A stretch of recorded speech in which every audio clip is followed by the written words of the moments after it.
Salut les amis, bienvenue sur la chaîne Épopée Japon, j'espère que vous allez bien. Aujourd'hui, nouvelle vidéo encore dans le parc d'Ikuta Ryokuchi. Donc aujourd'hui, plusieurs choses. Dans un premier temps, je pense que je vais rassembler les chaînes WebArtPix et Épopée Japon. J'avais commencé à séparer les contenus en mettant du contenu plus photographique sur WebArtPix et du contenu, enfin à peu près la même chose sur Épopée Japon, avec un peu moins de discussion sur le matériel. Sauf que au final les contenus se ressemblent beaucoup trop et je vois pas l'intérêt finalement de séparer les deux choses, surtout que ça converge vers le même but, le Japon, la photographie, etc. Donc je pense que je vais rassembler tout le contenu sur une seule chaîne, comme ça moi ça va me faire beaucoup moins de travail et je vais pouvoir me concentrer un peu plus sur une chaîne. Parce que faire monter deux chaînes en même temps, déjà qu'une c'est très compliqué, une deuxième ça va être assez compliqué.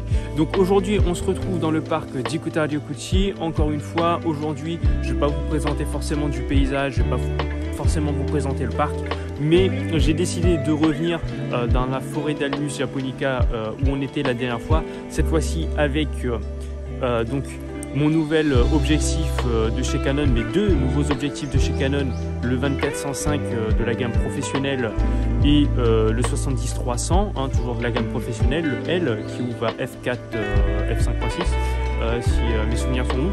Et donc j'avais envie de mettre ces objectifs là à l'épreuve pendant que le paysage il est encore au top avec ces nouveaux objectifs, étant donné que franchement sincèrement les gens passaient d'un Tamron 70-300 qui me faisait des photos qui étaient voilà bof à vraiment j'ai l'impression d'avoir un nouvel appareil dans les mains avec ces nouveaux objectifs, et pourtant le boîtier il a 12 ans, comme quoi 80% du taf vient de l'objectif. Bon, le capteur est un peu vieux donc forcément il y a encore des petits trucs qui vont pas, mais vraiment je suis satisfait. Désolé, je regarde autour de moi parce que simplement les rayons de soleil sont juste magiques sur les feuilles d'automne.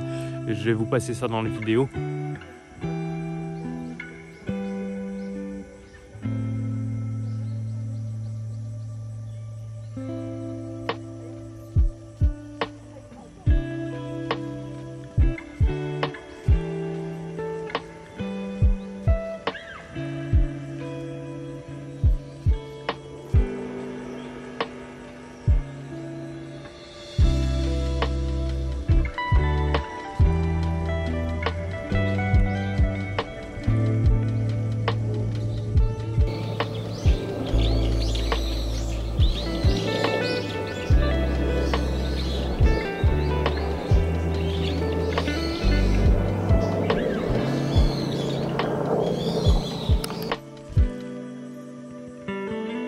J'ai pu prendre une menthe religieuse là qui était dans le parc. Alors elle avait le ventre un peu gonflé, donc je me demande si elle avait pas elle avait pas une poche d'œuf, je sais pas.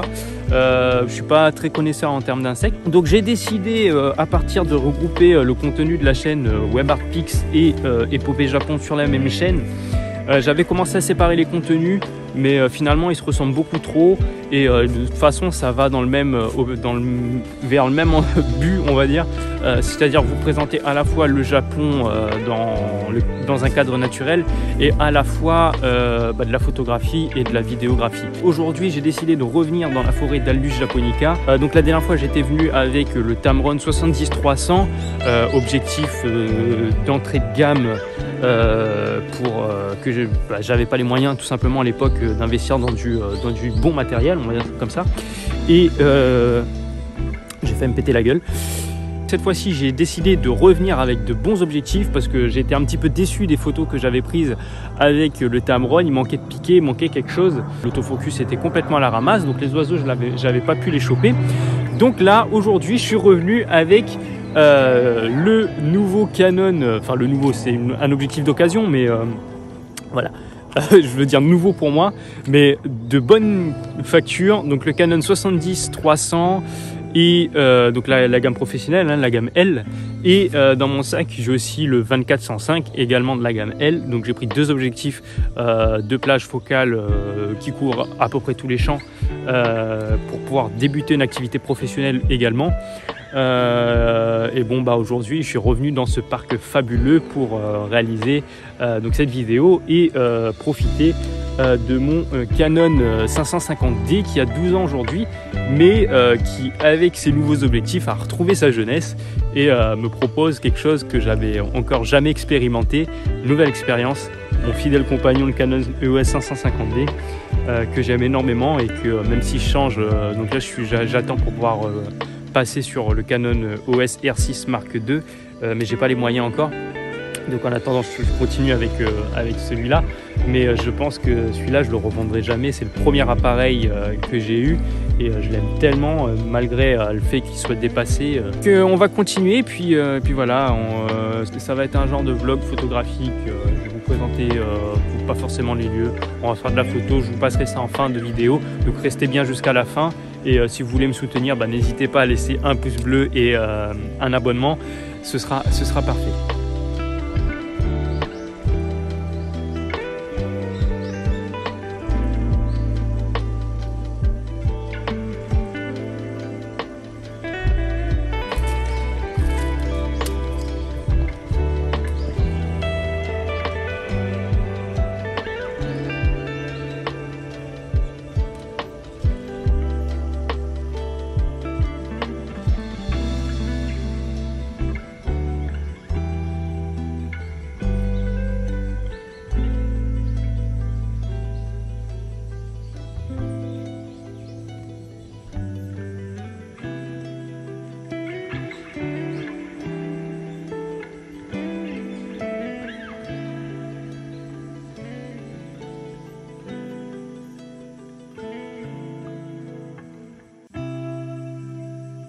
On se retrouve pour la suite de la vidéo d'hier. La luminosité était en baisse et je n'ai pas pu continuer plus longtemps le vlog que j'étais en train de faire ici dans le parc Jikuta Ryokuchi. Allez, on continue notre exploration. Alors juste avant que je continue, alors il faut savoir que là je shoot avec le 70-300 de la gamme Pro de chez Canon, donc le premier du nom, c'est pas les derniers objectifs qui sont arrivés sur le marché. Je l'ai pris en occasion. Il améliore grandement les capacités de mon appareil qui a 12 ans et la qualité des images. Cependant, j'ai quand même un problème, j'ai beau aller jusqu'à f8, quand on zoome dans l'image pour voir les détails au fond, on a quand même une bulle de pixels et je suis quand même assez déçu. Pas de les objectifs, je pense que c'est mon appareil qui est trop vieux, donc je vais pas incriminer les objectifs et je reste confiant dans ce que Canon me propose, surtout que voilà, la qualité, comme je vous dis, même en regardant dans l'œilleton, j'ai l'impression qu'on voit beaucoup mieux avec ces objectifs là qu'avec le Tamron 70-300 que j'avais. Donc là, avant qu'il fasse nuit, on va y aller en photo. Allez, let's go, c'est parti.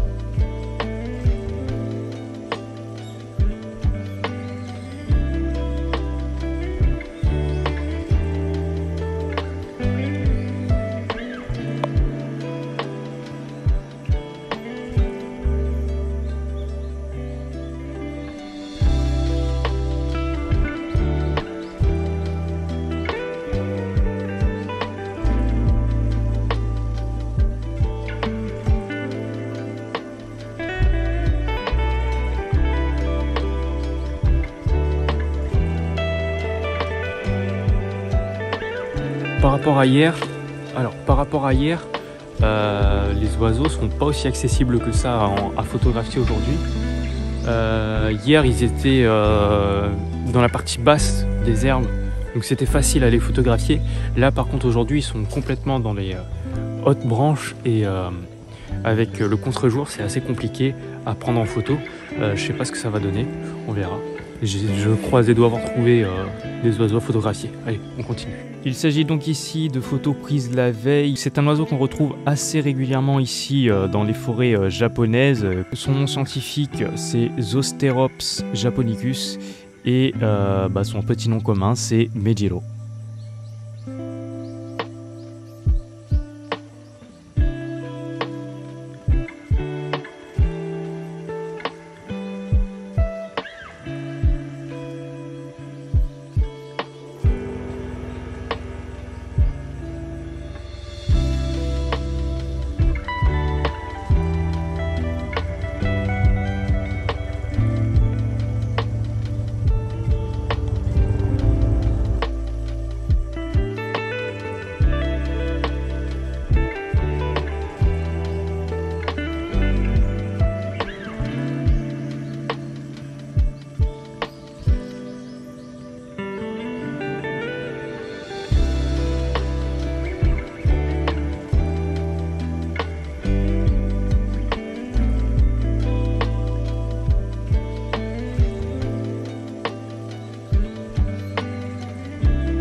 Les oiseaux sont là, j'en vois quelques-uns, je vais essayer de les prendre.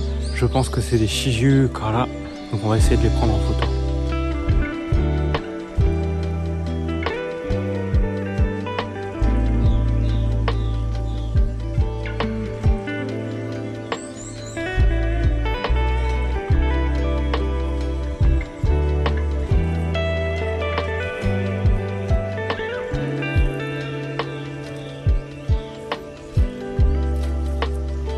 Donc là, hier, au même endroit où on était, tout à l'heure je suis passé, il y avait personne. Enfin, il n'y avait aucun oiseau. Tout à l'heure je suis passé, il n'y avait aucun oiseau. Et là, ils sont revenus. Donc on va essayer de prendre des photos sans trop les déranger. Donc on se retrouve juste après. Oh, ils sont là, ils sont dans les branches. C'est des petits oiseaux verts, ça c'est, on appelle ça Mejiro ici. Il y a des Shiju Kara aussi. Malheureusement, même avec les nouveaux objectifs de la gamme Canon, l'autofocus de mon appareil reste ce qu'il est. Je n'ai malheureusement pas pu prendre plus de photos que ça de ces oiseaux, à mon grand désarroi. Donc je vous passe quelques images en attendant que j'ai pu prendre sur place.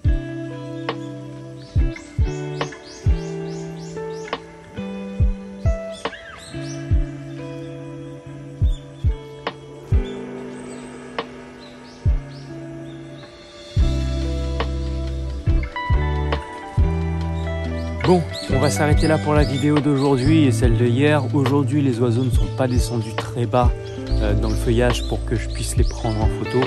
Ils sont restés au niveau de la cime des arbres, donc c'est assez compliqué de les prendre en photo. Bon, en même temps, je suis bruyant, donc c'est tout à fait normal, je pense. Ça fait partie du jeu quand on fait de la photographie d'oiseaux. J'ai pas le camouflage, j'ai pas le matériel pour, et je suis pas encore super compétent là-dedans. Mais bon, c'est une belle expérience et puis je peux revenir ici quand je veux parce que le parc est à côté de chez moi. Donc là, je vais m'arrêter là pour la vidéo d'aujourd'hui et je vous dis à très bientôt pour une nouvelle vidéo sur la chaîne Épopée Japon. Je vous laisse laisser un pouce bleu et un follow. Ça me fera très plaisir et ça m'aidera, ça me supportera. Donc voilà, moi je vais, avant que la lumière disparaisse complètement, je vais quand même essayer de choper quelques photographies d'oiseaux.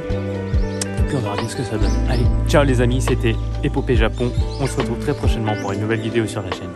Ciao les amis, yay!